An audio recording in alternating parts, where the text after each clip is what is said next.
একদিনের ব্যবধানে মুসলমানের ছেলে মেয়ে, নারী পুরুষ, যুবক যুবতী যদি এই পরিমাণ অসভ্যতা করে, বেহায়াপনা করে, এই পরিমাণ বেপর্দা আর উলঙ্গপনা করে, এরপরে যদি গান বাদ্য ডেকসেট বাজায়, তাহলে এই জানোয়াররা কি রমজান আদায় করলো? আপনি এটা বলেন, এই অসভ্যরা কি রমজান আদায় করলো? এই হাইওয়ান, এই পশু, এই অমানুষ, এদের রমজান কি করলো এরা? বলে একটা মাস টানা রোজা রাখার পর, তারাবি পড়ার পর, ইফতার করার পর, সাহারি খাওয়ার পর, এটা কি একদিনে আর থাকে না? আমি মানে এটাই শুধু ভাবতেছিলাম যে আরে কি মুসলমান রে তুই,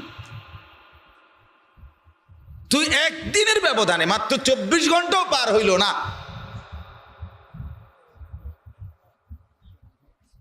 বলেন তো, ভাবেন তো কেমন আফসোসের ব্যাপার। তাকওয়ার কোথায়? তাকওয়া মানেই তো হলো গুনাহ ছেড়ে